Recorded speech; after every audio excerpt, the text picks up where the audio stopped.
Alan Brogan, good morning to you. Good morning, Adrian. How are you? Are you a United fan or are you... I'm a United fan, yeah. Unlucky. I keep it on the low down these days, though. Enjoyed the other night at least, but yeah, it's been a tough few months. There's not been a lot to enjoy over the last while.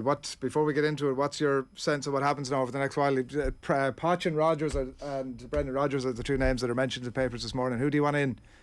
Yeah, I think Poch is probably the man. I think he's the one they've been after for a while, isn't there? So I think it's a strange sort of situation, though, isn't it? Thinking he might leave Paris Saint-Germain halfway through a season, or even talking about leaving that club now. But it obviously shows the pull of United, and I suppose that probably is his dream job.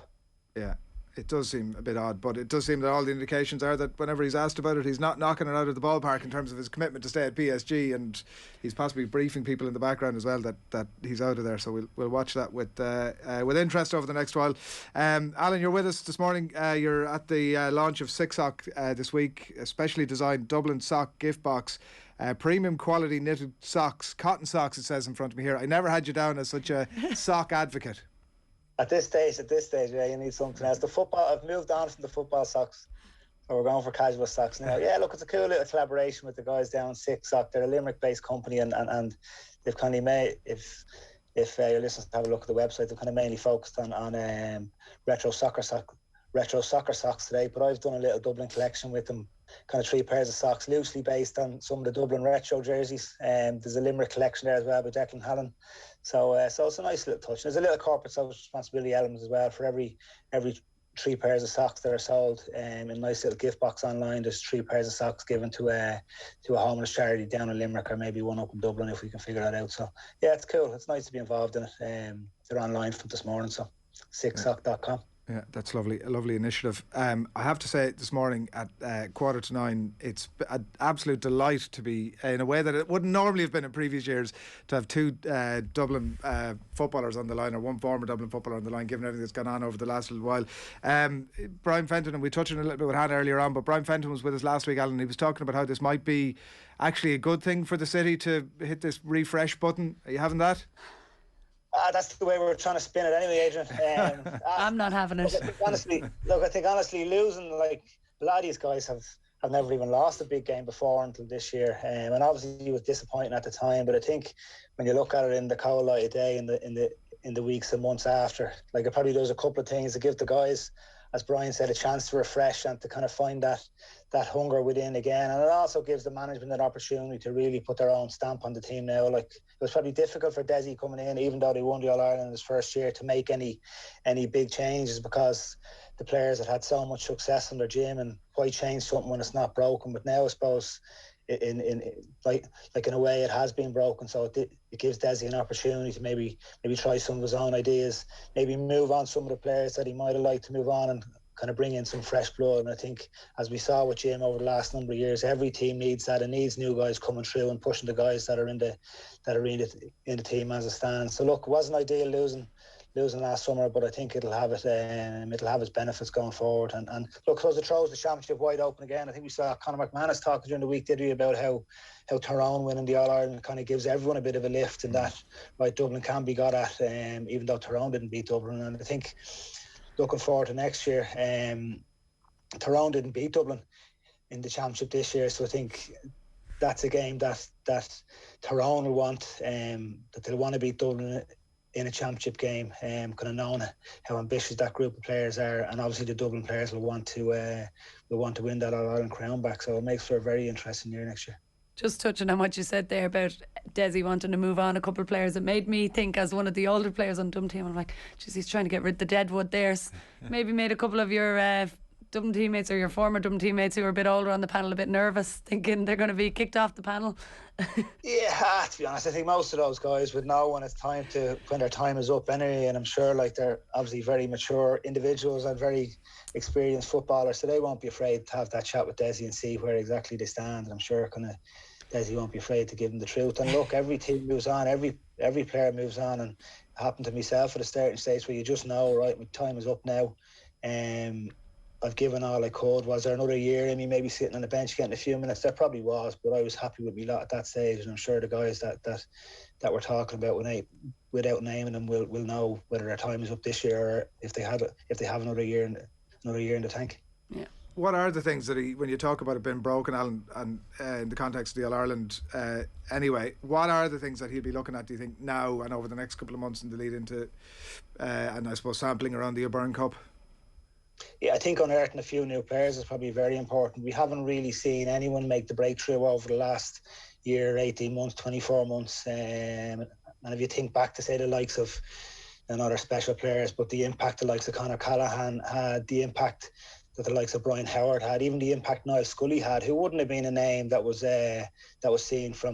destined for greatness, but look at the impact he's had on that Dublin team. So it's about trying to unearth, obviously, the likes of a player like Conor Callaghan coming through, like, he's destined to be a superstar, but I suppose it's unearthing the next Niall Scully, someone like him that can slot into the team. And as I said, like, when Jim was in charge, he always tried to bring in one or two every year to freshen up the team and to keep guys kind of on their toes, or whatever you want to call it, whatever phrase you want to put on it. So I think that's important for Desi at the start of next year. And I suppose getting that hunger back, like winning 6 All-Irelands in a row, whatever, it's very difficult to, no matter what anyone says and no matter what the players say, it's very difficult to keep that hunger going for that period of time. Now they've lost the game, it does give an opportunity to find that spark again. And like, it really gives you something to, like, it's easier being underdog or not an underdog. It's easier be going after something than to be trying to hold on to something. And I think those Dublin players, when they meet next January, when they get back training, it'll be easy to get that spark and to dig deep in training to go looking for that All-Ireland back.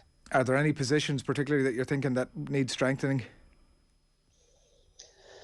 Yeah, I suppose a midfield partner for Brian Fenton is probably important. I know kind of James McCarthy has filled that role well over the last number of years, but I've always maintained his best position is wing back. So if they could find a regular partner for Brian Fenton, that would be helpful. But I think all over the field, like, a team like Dublin needs players pushing, players that have the jersey all over the field, and I think that's what Desi would be looking for. Would you? Fenton was on with us last week, and the Dublin final was on in the meantime, which wasn't a great advertisement for anything. Let's face it, great drama, but the quality was not fantastic. This fella Paul Mannion, I think his name is, seems to be doing all right. Fenton had said he dropped him a text. Would you have him back in there? Absolutely, yeah. Like, I know he's had a bit of a, and look, it's every man to himself. He's had a bit of a break now, but I think at his age now, he definitely has a couple of years left in him, and kind of, why not come back in? And again, maybe watching Dublin losing the All-Ireland last year will give him the bit between his teeth. I know his manager in kind of Kilmacud came out after and said he might be finished with Dublin, but like, I think a player of Paul Mannion's calibre, for him to step away so early and be done and dusted would be very disappointing from a Dublin perspective. So I suppose, as a fan and having played with him, I think it'd be great to see him back there. And I suppose he's the easy pick, because obviously Jack is the other one. I think if Desi could get the two of them back on board, would make a huge difference. Obviously Jack has big commitments in work now. He's working as a doctor, I think he's in Temple Street at the moment. But I'm sure there's some agreement they could come to that they could get Jack back in the field come close to championship time. Make some accommodations essentially for the fact that he's saving lives in a pandemic. Yeah, exactly. Jack's worth it. Yeah. Cluxton is the other one. That ship has sailed, has it? Yeah, it looks like it, unfortunately. To be honest, I don't know. I probably know as much as yourself about it from what we're hearing on the grapevine. I wouldn't even have a few texts with him, but I wouldn't even ask him about that now, to be honest with you. We'll be due to meet for our Christmas pint. Maybe we won't be meeting for our Christmas pints the way things are going, but could have asked then after a few points. He might have is he still drinking Blue Wickets? Is he? Is that not his drinking choice? I'd say he is. Fortunately, we're not allowed out late enough to be drinking the Blue Wickets now. It's pretty starting at 11:30. But yeah, look, I thought that's like, kind of, for me, like, Stephen's, like, again, he's his own character and he make up his own mind. But I think, like, the biggest disappointment for me in that is that Dublin fans and fans all over the country aren't able to give Stephen the send off that he deserves. Like, for what he's given to Dublin football, it's his decision to make, but it's just the way it's at. And that's probably the way he probably would have wanted it, to be honest with you. He wouldn't have wanted any fanfare, any roses thrown at him at all. So maybe that's why he's chosen it like that. But like, it would have been nice to for fans everywhere to give him the tributes that he deserves. he finished up. And I do think that he's very, if he has made his decision and he is gone, I do think he's very content to leave it at that. He wouldn't want that recognition or anything else. You know, he played for Dublin, was undoubtedly the best goalkeeper I've ever seen. You know, I grew up watching him. I played as a goalkeeper underage, and it was him who you'd be looking at, himself and Clean O'Connor, and like, he's been an incredible servant. And you know, I don't think anyone can fault him for actually going off and having a life. It's a huge commitment to play for Dublin, and you know, we just have to deal with that. And I think Evan Comerford stepped up and did a really good job for Dublin last year, and maybe we need to give him a chance and see how he goes, you know. And unfortunately for him, he's been in the shadows for a while, and he's a very good keeper in his own right, and you know, we see where we go. Do either go on, Alan? Sorry. Yeah, I think you're right, Han. I think that like for Evan, it's probably been a difficult enough 2 years with all this talk, and he's done well, as you said, but with all this talk, Stephen going on in the background, it probably hasn't been that easy for him. So I think next year is probably a big year for him, and that obviously Stephen will be gone, so he can kind of step into that role and know it's his own and kind of make it his own. But I suppose just on Stephen, so the biggest legacy Stephen has probably left is that young lads all around the country now want to be goalkeepers. Like, if you looked at it 15 years ago before he started, no one wanted to be a goalkeeper. I didn't want to be a goalkeeper, and I still ended up there.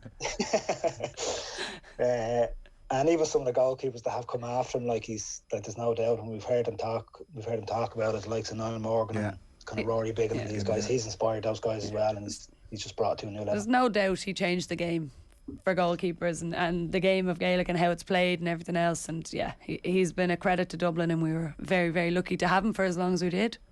Listen to the two of you, like, it's impossible to get away from the thought that regardless of how good Evan Comerford is, the loss at Cluxton was an undeniable factor in the shortcomings, let's say, certainly contributing to the shortcomings of Dublin this year. Yeah, maybe not on the pitch, off the pitch. In terms of leadership, there was a couple of guys that maybe weren't in the dressing room last year that were there previously, and maybe that kind of had an effect on maybe bringing younger guys in and setting the tone of how they play or kind of how they assert themselves and stuff like that. But yeah, look, as you say, a player of Cluxton's calibre, not being in the dressing room anymore and not being on the pitch, it leaves its mark. Someone's going to step up and fill it. It's a big challenge for Desi, because there obviously a number of guys have left that dressing room over the last number of years, and they're not easy, as you say, they're not easy to replace. So that's obviously another challenge he faces. How do those young guys coming through can replace that level of leadership that the team has lost over the last number of years? Again, it's not easy, and every team is cyclical. Obviously, like as we know, you go through a great few years, and then you might have a barren few years. So I'm sure Desi's job is to make sure that the barren few years for Dublin aren't in the next few years. It's just 1 year. Last year. 1 year. Yeah. The the barrenness of a 1 year spell without an All Ireland.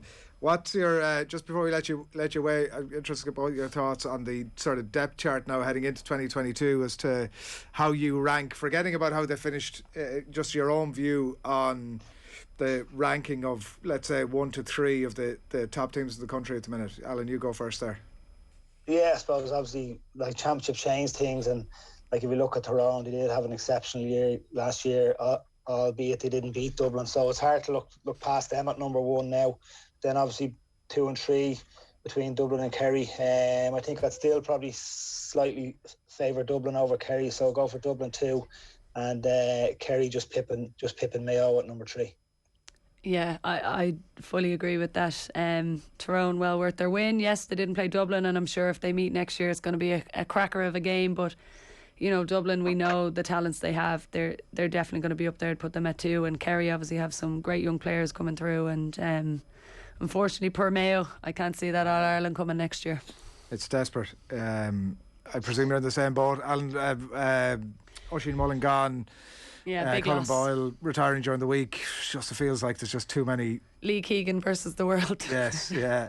Yes, they have. It just looks like some of their talisman are just starting to push on a little bit, and they don't look. Whilst there is a couple of lads coming through, I don't think the same quantity of players at that level is coming through in Mayo at the moment. And look, they might surprise us, and look, every day they go out, you know what you're going to get from them. They'll always be thereabouts. But I think they're just a little step off the top three at the moment. Yeah. All right. We'll look at sicsoc.ie, sicsoc.com, I should say, and you can head along there. As Alan said, for every pair bought, there is donation of a pair to a homeless charity as well, and you can head along to the website there to pick up yours ahead of Christmas. Alan, good man. Thanks a million. See you, Alan. Thanks, Adrian. Thanks, Hannah. See you later. Cheers. Thanks a lot. Alan Brogan on the line there this morning. Interesting stuff on the Dubs and beyond as well. It's coming up to 9 o'clock on this Friday morning. Delighted to have you along with us.